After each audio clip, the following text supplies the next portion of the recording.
Hi, I'm Trent McCauley. This is the first HTGAA assignment. It's a bioethics assignment. I haven't done any bioethics before, and the part of the assignment did not include making a video, and I just felt, because I wrote a lot, I felt that I should try to make a video to maybe quickly go over. At first I was going to make a video to go over and really explain all of my thinking, and then I think that video was like 20 or 30 minutes long. So I'm instead making a quicker video where I just kind of briefly go over some of the things I was thinking about whenever I wrote what I wrote. The idea is that this is about as long as actually reading what I wrote, ideally shorter, but we don't live in a perfect world.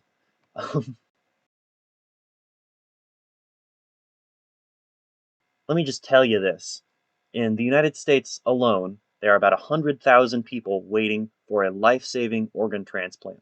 There's many, many more people that are helped by medical research, and some of that research requires humans or organs. There is the potential for a lot of lives to be saved if we can figure out with synthetic biology how to grow organs. And this is something that people have already worked on. There have been some really interesting techniques in growing or interesting experiments in growing organs just from stem cells, from human stem cells, or filling scaffolds or printing them. I'm going to talk a bit about the last two I mentioned. I don't actually know a lot about full organ growing. And I would like to preface this with three assumptions. I live in the US. I'm a high schooler, but I live in the USA. Um, and I didn't have enough time to really take a full global perspective on this. I tried to be a little global when I could. Um, but I'm sure that parts of this policy are made from a US centric perspective, and maybe they would work in the US and they wouldn't work other places.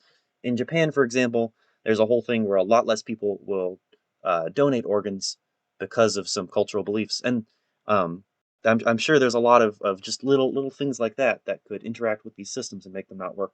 But I do believe that in general, these are good policies, and for sure these are the concerns that I enumerate are good concerns to have, and they could guide other policies that maybe would work better. I'm going to be talking about a lot of this from a market perspective. Now, it's not essential that a market is established to do ethical organ growing, but I think it really helps, and in general, it makes talking about this a lot easier.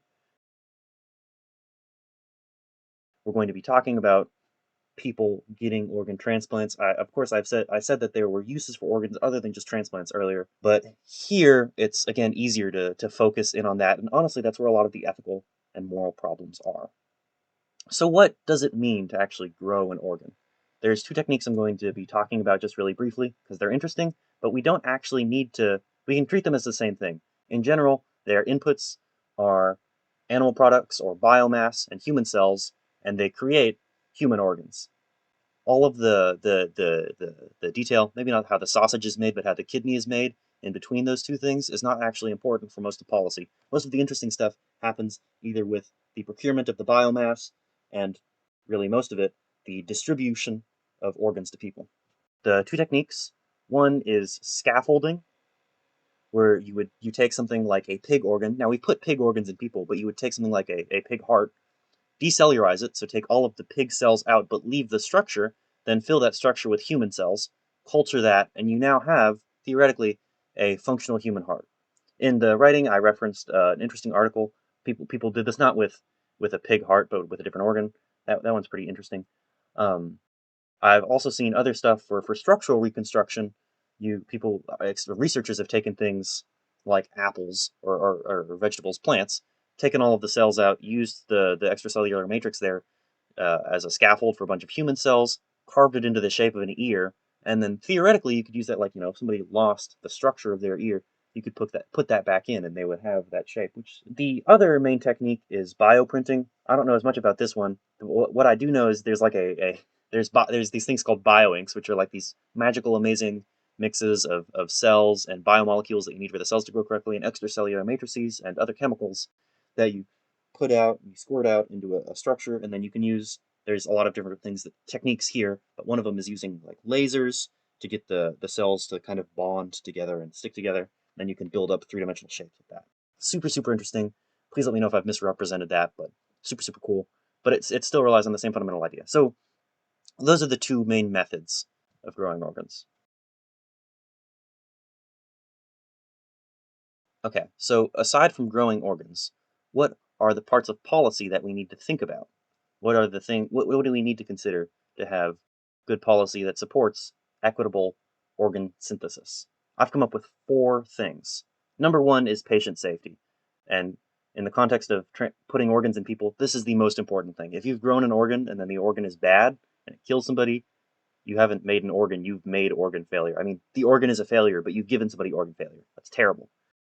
Policy really, most importantly, needs to protect people. It needs to make sure that whatever system we're using to create organs is making safe organs for people. And number 2, and this is part of patient safety, is transparency. People need to know about their organs, the processes that are used to make them, where they come from, how to take care of them, if you will. Most likely, the first sets of organs we make aren't going to be as robust as human organs, and people need to know that.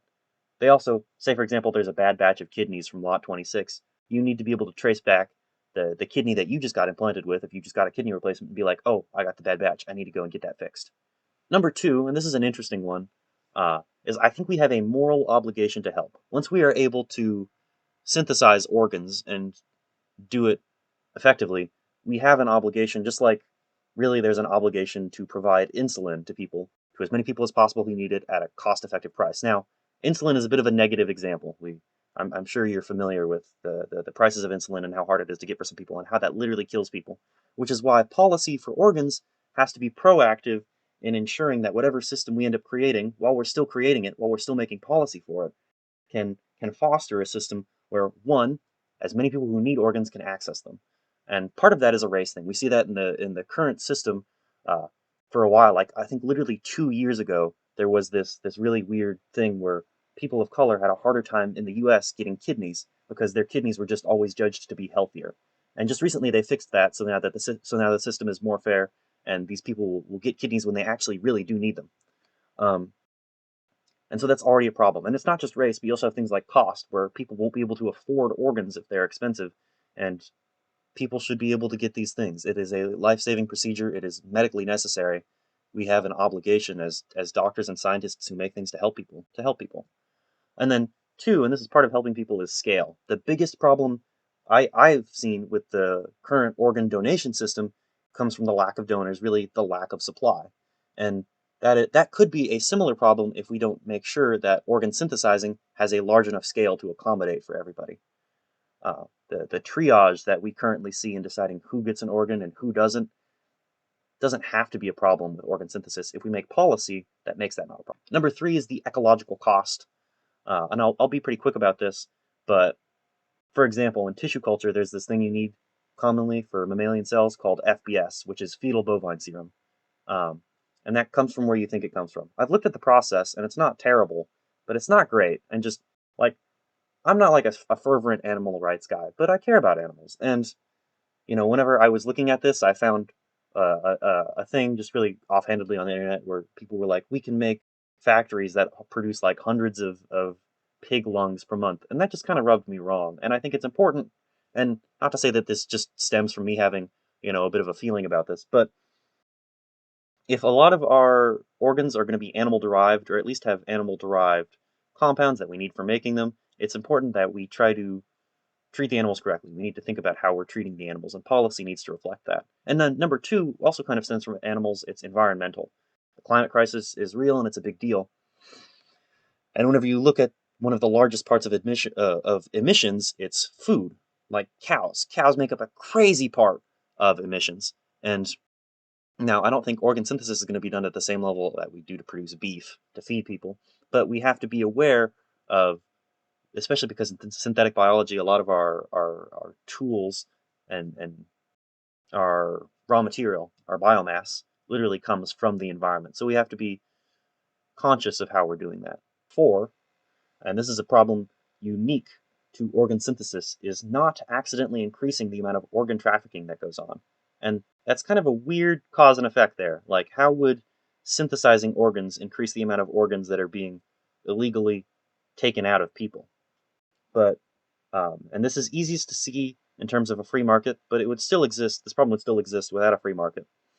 Whenever you create a legal outlet for the sale of organs, even just lab-grown organs, you are creating a legal outlet that black market organ dealers can worm their way into, and you've increased the economic niche there. And so policy has to be really careful that it doesn't increase that niche. I've already talked about a couple of them, but so I'll try to be brief here.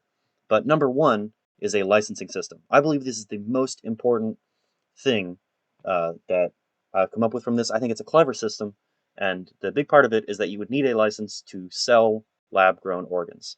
You couldn't sell them without a license. It would be a government-provided license, and part of that license would include having your facilities inspected annually or quarterly. It would include a quality control test or a suite of quality control tests to make sure that you're producing high-quality organs, which is integral to patient safety. Uh, it would also include other subsystems requiring people that make organs to provide data about not just how they make the organs, but who they're selling the organs to. And this would help with transparency problems where, because you would actually be able to trace, you could go to your government after you got implanted or before you got implanted and be like, this is who made my kidney, this is the batch the kidney was from, this is how it was produced even. Um, and other things, because the government would be able to look and say, these are the people who are getting access to kidneys and buying them and being implanted with them. And you'd be able to solve a lot of weird ethical problems by being like, this is the actual effect of our current policies. What do we need to change? Who is not being helped here? Who is missing out? And so that's really important. And then the other part of the licensing system, and so part of having a license would you would be required to participate in the data collection. But the other part of the licensing system is government funding. And this is kind of like the carrot to the data collection stick, is that as part of being the license, you would actually qualify for a lot of really nice government aid. If you're a business that produces organs, you could get a subsidy. So that way, so part of the cost of producing your organs is paid for by the government. So you could make cheaper organs, which would be accessible to more people. Or you could spend that money on research to make more efficient organs or nicer organs or use more efficient processes. It would also include things like research grants for for labs doing stuff and tissue culture government research grants, which are already a thing. But it would be where you'd need this license to actually apply for the grant, which would put more businesses and labs in the licensing system. And then the government could also give out low interest loans, like starting capital, to businesses that are in the licensing process and trying to get bigger as a way of increasing the amount of entities working in creating organs and providing them for people, which would help with scale. That's what I think should be emphasized if I was to choose one action here. It's just the creation of the framework system, the licensing framework, not even the subsystems. Just the most important thing for consumer safety is some way of ensuring that organs that are being created are good, and then everything else can stem from that. It would be the license system would be a leapfrog for reforming the market to allow the sale of lab organs. It would be required for the other subsystems. You would already have a lot of people who had the license, so you could tack the subsystems on later. So that solves some of the ethical problems with the engineering problem of synthesizing organs. I hope in this course that I'll get a chance to look at some of the more engineering aspects behind organ synthesis. One quick final note is I recognize that with the audience we have here, some of you might actually be like I could be referencing your research inadvertently, and I apologize if I've gotten it wrong. If you're like a tissue culture expert and you're like, who is this kid telling me about organ 3D printing? Why is he talking about bioinks wrong? Please let me know. It's important to me that I get this right because it's really interesting and I think important, and I'd like to help. And you can help by just correcting me, like really brutally and mercilessly. Just let me know if I'm wrong. Um, yeah, that's pretty much it. This video probably was longer than the text. That's fine. Sometimes you just prefer to watch something, you know? Appreciate you being here, appreciate having your attention, and I will see you most likely at recitation because I can't make it to all of the normal lessons because I have school. All right, later.